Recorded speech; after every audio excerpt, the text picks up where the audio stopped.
So, some rules to think about when designing. On your home page, this is the page that opens when you first type in a URL. This is the most important page of a website because it's the first impression that somebody has for your site. It can make or break it. Some general guidelines to follow when constructing the home page are: you want logos to be in a highly visible location. Typically, if you're doing this for a company, you're going to create some sort of a banner with a logo that is going to be at the top, and it's going to repeat itself throughout your site, meaning that it's going to stay in the same place on every page. Usually, a person, when they look at a page, the first thing that they see is right about here. Okay, I think it was 2 inches from the left and 2 inches from the right. Oh, sorry, 2 inches from the left and 2 inches from the top. That's where a logo should be. A logo or the name of the company, something like that. Make sure that somewhere on your home page that there is a tagline. And a tagline is simply a sentence that summarizes the purpose of the site or purpose of the company.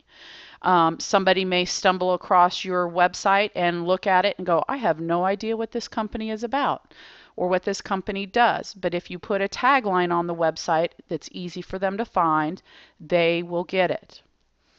You want to avoid repetitive content. You are simply using your home page to attract the attention of the reader, and then you place your navigation in a really organized and visible manner so that they can navigate through your site to find content. And with that, obviously, we want to place the navigation in a highly noticeable place.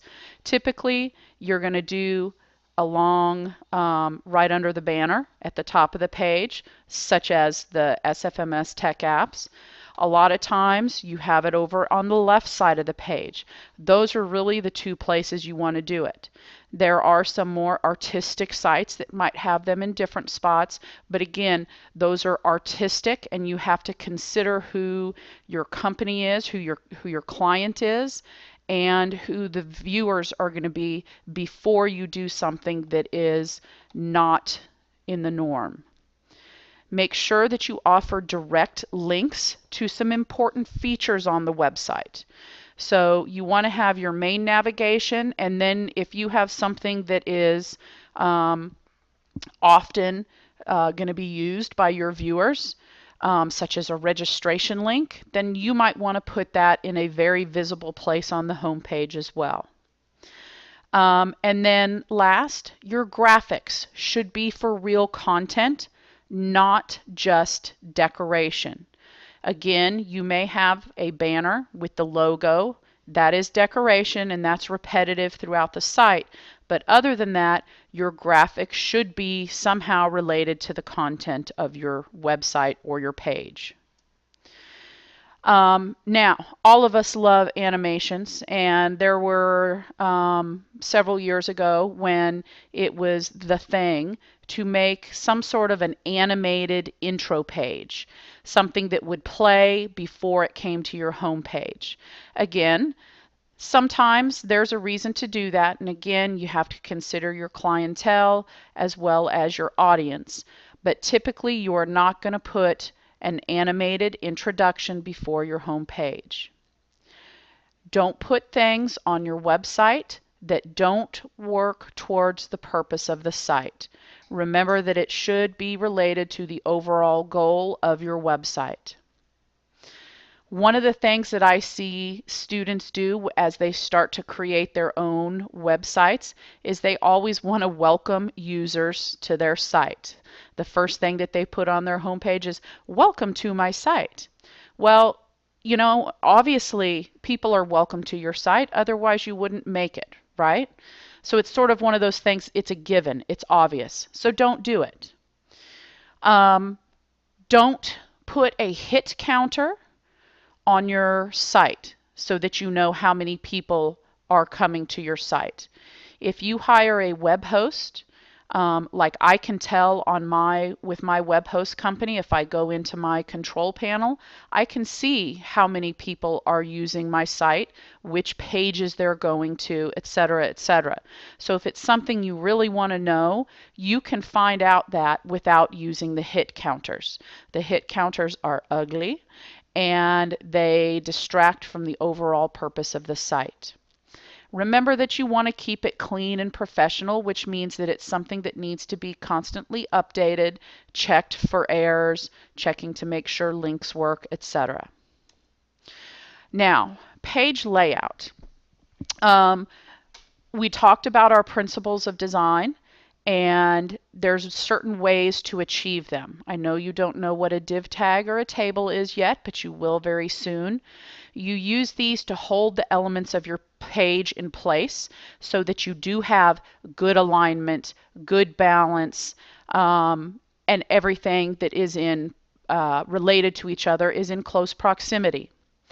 You want to keep your scrolling to a minimum. Okay, so yes, scrolling up and down will happen in a page, but if you're finding that people are scrolling for, a long time, then maybe you want to think about breaking your page into some sub-pages. So people will have to click on a link to go there, but they won't have to scroll as much. One of the reasons why you want to consider that is because a lot of times people are using their mobile devices, iPads, tablets, phones, etc., and it becomes a hassle to scroll and scroll and scroll.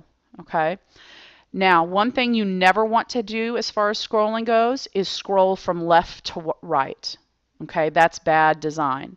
And because of that, we never design a page to have a fixed width greater than 1200 pixels. Now remember that typically speaking for web graphics, we have a 72 pixels per inch rule. So that's where that comes in. Okay? Space your content evenly throughout the page. Avoid clashing colors, and we'll talk about colors later so that you guys understand what colors can do. Backgrounds should be a solid color. You don't want to use photographs as a background. And the reason for that is photographs typically have many different colors in them.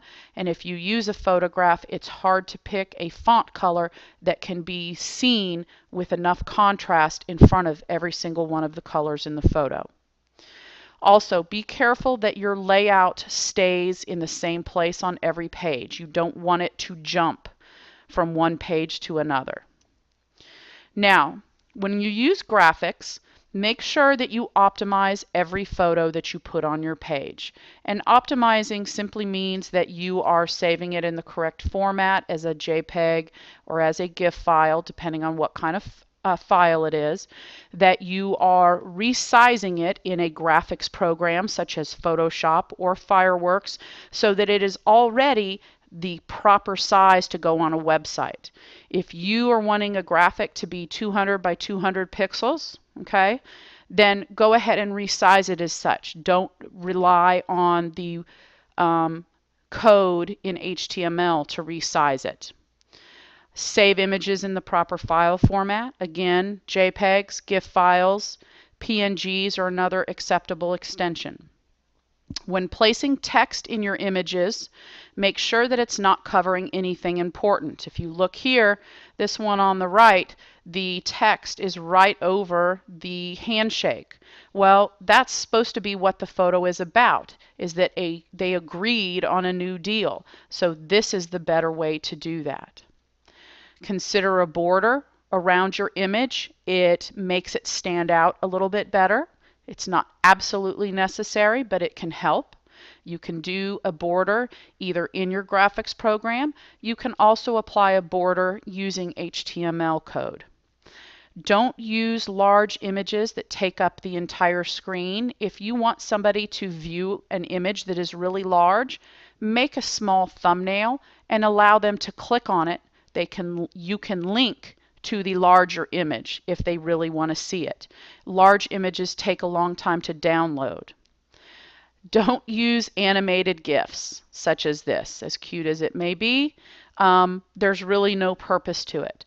Again, there is certain websites, depending on your clientele and your audience, where an animated GIF could be important, obviously, because they are still around. But typically for companies, you wouldn't do that.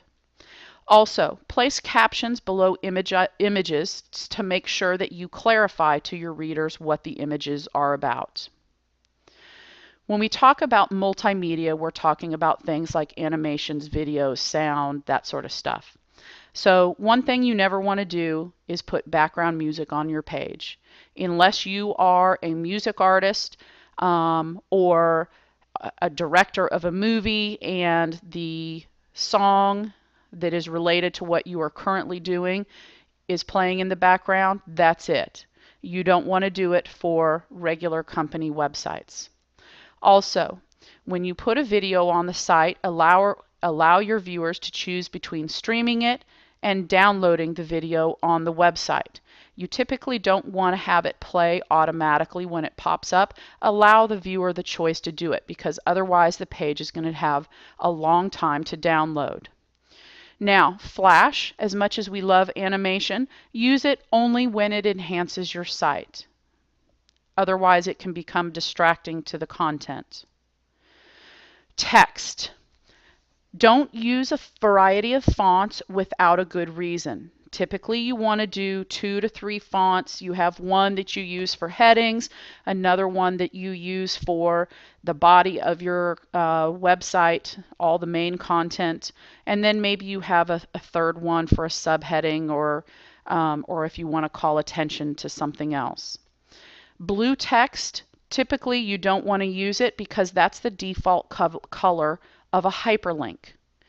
Also, avoid changing the color of the text within a page unless there is a really good reason for it.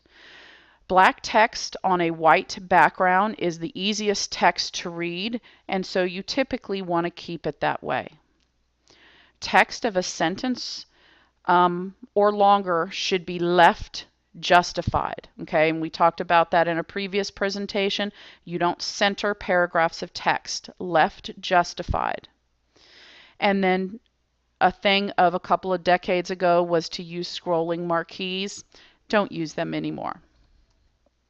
All right, now your navigation is simply how you get around your site. It's your buttons, it's your hyperlinks, the one that go to your contact page, your About Us page, your products, your services, whatever your website is about. So if your page is long, place your navigational headers at both the bottom and the top of your pages. That way when your viewers get to the bottom, they don't have to scroll all the way back to go to a different page. They see the same links down there at the bottom. You'll see this on many websites now. When linking within a body of text, like a sentence, link only the essential parts. So if you look here, the bad example has this entire sentence highlighted as part of the link. This one here has just the name, the most important part, signed. So this is a good one. Now, don't change the link colors within the same page, and in most cases, you would not want to do it within a single site. Remember that you want to keep things repetitive and consistent throughout your website. So if you use yellow as your hyperlink color, it should be that way everywhere. Write as if there were no links in the text. So you don't necessarily want to write, click here to view Yosemite National Park's new website. You just want to say, Yosemite National Park has a new website, and then click or select the main part of that sentence to create the link with. Content, and obviously the content delivery is the most important because that's why people come to your website, to see your content. So identify and build your site for your target audience. Put as much content as close to the home page as possible. Okay, that means that you don't want to have a whole lot of different levels in your hierarchy. Keep it simple if possible. Make sure that every page has a purpose. Write your content as concise and exact as possible. If you are a true web designer, you actually probably would have a subject matter expert writing your content for you, so that that's not something that you would have to worry about so much. But in class, you do have to write your content. make sure that you give an appropriate